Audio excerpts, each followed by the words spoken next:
안녕하세요. 신동일 꿈발전소 3일 경제독립TV 경제독립운동가 신동일 소장입니다. 오늘은 정말 어렵게 최고의 중국 전문가이신 전병서 소장님을 어렵게 모시고 중국 시장 전반에 대해서 들어보는 시간을 갖도록 하겠습니다. 안녕하십니까, 소장님? 안녕하십니까? 바쁘신데 이렇게 출연해 주셔서 감사합니다. 아이고, 아닙니다. 제가 영광입니다. 예. 정말 우리 전 소장님은 워낙 중국에서 쪽집게, 정말 제가 우리 소장님 안 지가 한 5년 이상 되는데, 정말 다른 어떤 전문가보다도 중국 시장에 대해서 가장 정확하게 맞추시고, 또 해안을 제시했던 분이셨습니다. 또 책도 많이 저술하셨고, 그래서 정말 질문이 굉장히 많은데, 시간이 없으니까 바로 본론으로 들어가서 한번 여쭤보겠습니다. 지금 다들 미국 시장에 좀 시선이 쏠려 있는데, 왜 지금 중국 시장에 우리가 투자를 해야 되는지 한번 여쭤보고 싶습니다, 소장님.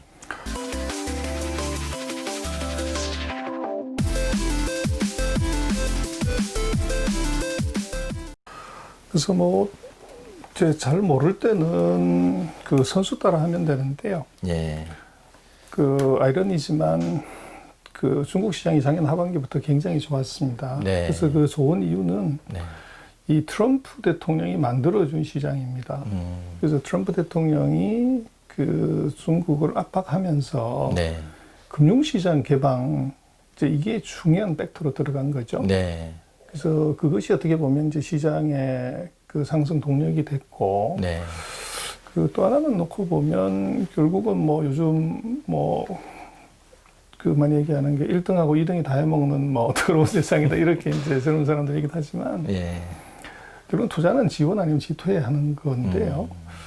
그래서 지금 놓고 보면 항상 그렇습니다만은, 삼성전자 투자해서 수익이 잘 안 나요. 그래서 투자하기 가장 좋은 것은 2등이 1등 되려고 할 때, 여기가 이제 투자하기 굉장히 좋은 조건이죠. 네. 그래서 첫 번째는 이제 2등이 1등 되려고 하는 나라, 이제 요게 하나 있고, 두 번째는 미국이 강하게 압박하기 때문에 중국이 이게 마켓을 개방하면서 거기에 이제 어떻게 보면 기회가 생기고, 물은 높은 데서 낮은 데로 흐르지만 반대로 돈은 낮은 데서 높은 데로 흐르죠. 네. 그래서 그건 이제 성장률이 낮은 데서 높은 데로, 금리가 낮은 데서 높은 데로인데, 지금 미국이 마이너스 성장 제로 금리, 근데 중국은 플러스 성장에 플러스 금리. 네. 그렇게 놓고 보면 세상이 순리대로 간다는 건데, 트렌드로 보면 이제 돈들이 그쪽으로 몰려갈 수밖에 없는 그런 이제 타이밍이 된 것 같고요. 네. 그래서 우리는 미국 주식이 대박이다 이렇게도 많이 하지만, 이제 한국인이 살 수 있는 후션깡통 종목 한 1,100 종목을 이 연초 대비로 놓고 보면 테슬라가 가장 많이 올랐다고 그러는데 한 300% 내외인데요.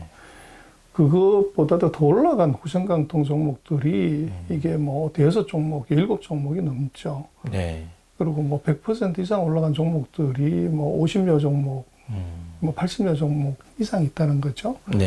그래서 이제 테슬라라는 회사 이외에 중국의 이제 그런 회사들 놓고 보면 기회들이 굉장히 많은데 우리가 못 보거나 안 보거나 이제 이랬던 것이 문제가 아닌가 싶습니다.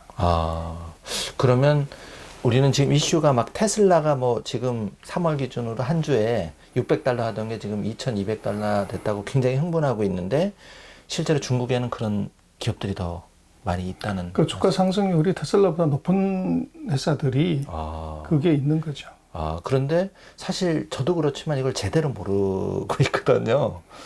좀 많이 쏠려 있는 것 같습니다. 결국은 이제 정보가 돈이고, 공부하지 않고서 이제 돈 모을 수는 없죠. 그래서 제가 볼 때는 미국 시장도 사실은 마찬가지고, 남 따라가다 보면 이제 결정적인 순간에 의사결정 못해서 뒤통수 맞게 되는데,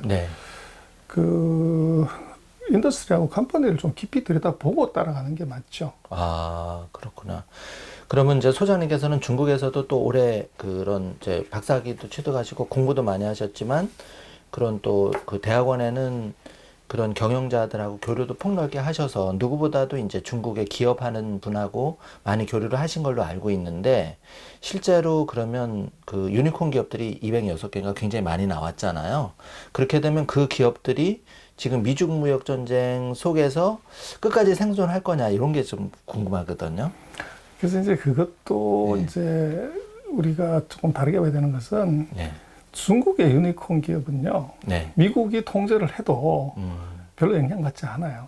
아, 그래서 네. 지금 유니콘 기업들 대부분이 다 인터넷 모바일 기업이에요. 네. 근데 미국이 한 3억 2천 정도 인구지만 예.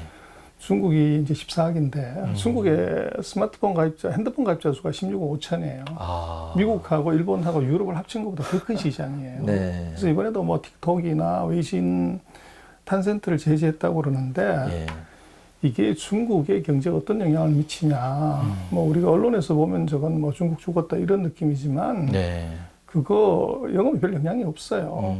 그 웨이신이나 뭐 이제 틱톡의 원래 이제 모회사인 이 뭐 투데이 헤드라인, 진로토테오나 뭐 이런 회사들은 중국 내 영업이 대부분이지 해외 영업이 뭐 10%도 안 되죠. 아. 그래서 미국 포션은 그보다 더 낮고요. 그래서 중국의 지금 유니콘 기업은 16억 5천만, 미국, 일본, 유럽을 합친 것보다 더 큰 인구의 캡티브 마켓에서 만들어지는 거기 때문에 네.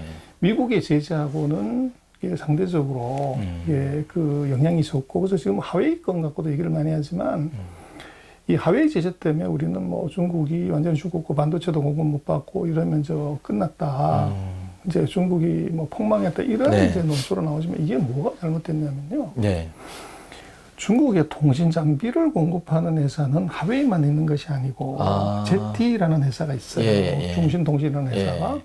그래서 이번 미국의 제재는 하웨이라는 회사에 대한 제재지 하웨이 이외 다른 회사에 대한 제재가 없어요. 아, 그럼 화웨이가 무너져도 만약 무너진다 해도 2, 3위 회사가 다시 또 받쳐준다는. 그렇죠. 우리 같은 경우는 예를 들어서 삼성전자하고 LG전자가 통신 장비를 공급하는데 삼성전자가 제재를 받은 거죠. 근데 LG전자는 그 영향이 없어요. 그럼 5 통신 장비는 하웨이가 줄어드는 대신에 네. 이게 LG전자는 제재가 없기 때문에 LG전자 마켓이 올라가는 거죠. 예. 그리고 스마트폰도 하웨이가 아닌 샤오미나 비버나 오포 이 회사들의 쉐어가 올라. 전체 파이는 똑같은데 예. 하웨이가 반도체 수급을 못해서 안 되는 부분을 예. 다른 회사는 제재를 받지 않기 때문에 얘들이 사서 올라간다고요. 네. 그래서 이게 무슨 말이냐면 전 세계 스마트폰 마켓에서 뭐 소장님도 그러시지만 오포 핸드폰이나 비보 핸드폰이라는 거 한국에서 보신 적 있으세요? 못 봤습니다. 근데 전 세계 핸드폰 랭킹으로 보면 예. 이게 1등 삼성, 2등 하웨이, 3등 이제 애플. 아. 그리고 그 밑에 보면 6등까지가 샤오미, 오포, 비보예요. 아. 근데 샤오미, 오포, 비보는 중국 내수가 대부분입니다. 아, 그렇구나. 그래서 이게 내수의 캡티브 마켓이 이게 16억 5천이면 뭐 2년에 한 번씩 핸드폰을 간다고 해도 8억대 내수 수요가 있죠. 네. 근데 지금 우리 삼성이 뭐 세계에서 제일 큰 핸드폰 회사지만 1년에 파는 핸드폰의 대수가 3억대가 좀 안 돼요. 아. 그러면 중국 안에 예. 삼성전자가 팔 수 있는 양의 2배의 시장이 존재하고 있고 아. 거기서 이게 1, 2, 3등 하면 네. 전 세계 탑7, 탑6 안에 들어간다는 거죠. 아, 그렇구나. 그래서 이게 예. 캡티브 마켓 자체가 이게 이미 커져 있고 유니콘이라고 하는 것 자체도 그 지금 중국의 거의 모든 유니콘은 국내 기반으로 형성이 되어 있는 것이지 예. 국제화를 안 했는데도 그렇게 크다는 거죠. 그래서 그 시장의 크기가 미국, 일본, 유럽의 그 가입자를 합친 것보다 더 큰 숫자가 있기 때문에 그것이 가능하다는 겁니다. 아, 사실 저도 금융권에 종사하고 있지만 우리가 중국에 투자해야 될까 말까 그런 고민하지만 사실 종사자조차도 중국을 제대로 모르는데 많이 반성하고 있고 그리고 이제 뭐 유튜브에 그런 채널들이 굉장히 많은데 보면은 일단 일방적으로 극단적으로 흐르는 경우가 굉장히 많거든요. 중국은 무조건 사회주의 국가라서 또 대출도 많이 그림자 공룡도 있어서 곧 무너질 거라든지 여러 그 루머도 많고 그런데 정말 그런 팩트에 근거해서 하는 거는 잘 못 본 것 같거든요. 그래서 중국에 만약에 투자해서 우리가 돈을 번다면 좀 어떤 식으로 개인 투자자들이 접근을 내지는 공부를 해야 될지를 한번 여쭤보고 싶거든요. 그래서 일단은 제가 볼 때는 팩트 체크를 해봐야 되고요. 예. 그래서 뭐 우리가 비 올 때마다 예. 그 중국에서 홍수 났다고 그럴 때마다 우리는 샨샤 때 무너진다. 이제 그렇게 계속 얘기를 하는데 예. 뭐 이제 그게 시간 지나놓고 보면 예. 이게 이제 뭐 오보죠 다. 그래서 그 이유는 첫 번째는 그 우리가 중국의 그 매크로 경제에 대해서 조금 객관적인 시각보다는 이게 우리가 최근 한 3년 동안 당한 게 있기 때문에 부정적인 시각으로 보면은 네. 이게 이제 문제가 생기는 거죠. 예. 그래서 돈은 어떻게 버냐고 하면은 제가 볼 때는 이게 이 사랑하는 사람이 있으면요. 네. 말을 하지 않더라도 저 사람이 뭘 원하는지를 알죠. 그렇죠. 근데 미워하는 사람으로 네. 이제 놓고 보면 저 친구가 뭘 원하는지 내가 알 필요가 없죠. 네. 그래서 우리가 이제 중국은 저는 의미가 우리한테 의미는 중국은 절대 우리하고 친구가 될 수 없습니다. 사회주의하고 민주주의하고 될 수가 없죠.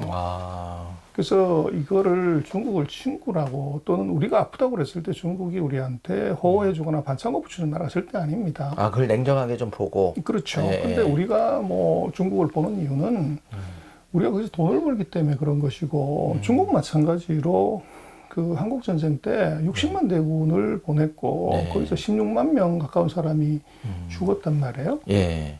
그런 나라를 이제 북한을 버리고 한국을 선택할 수 있냐? 그건 불가해요. 아, 그렇구나. 그래서 그렇게 네. 놓고 보면 중국도 철저하게 한국에 대해서는 이해관계로 접근하는 것이고 예. 우리 뭐 무역수지 흑자의 80%를 중국에서 벌기 때문에 그게 핵심이죠. 네. 그러면 결국은 우리가 이제 돈을 버는 측면에서 놓고 보면 이 상대를 미워하는 눈으로 보면 돈 벌 기회가 보이지 않아요. 그래서 이거 상대를 이게 이 고운 마음으로 놓고 보면 제가 뭐가 필요하지? 네. 이렇게 보면 상대가 필요한 게 결핍이 보이는 거죠. 그걸 팔고 거기에다가 투자를 하고 이렇게 가야 되는데 네.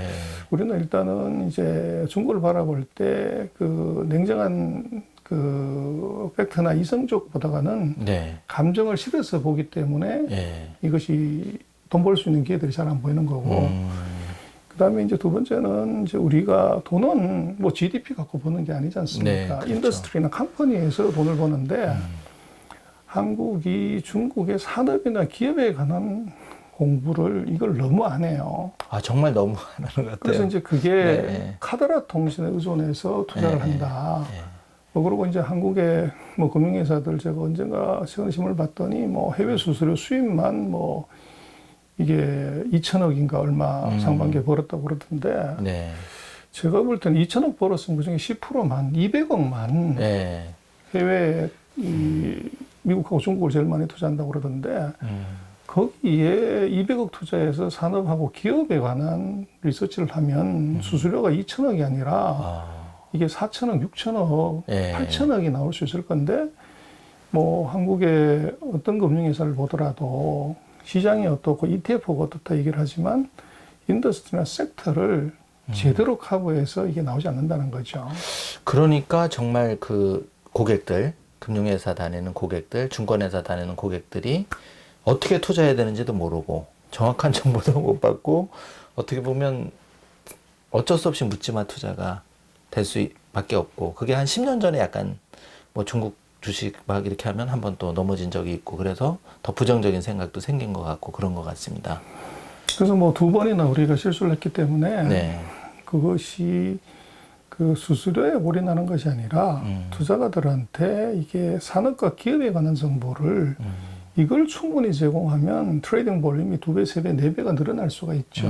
오히려 더 커질 수 있는데 너무 좀 작은 거에만. 그렇습니다. 그래서 네.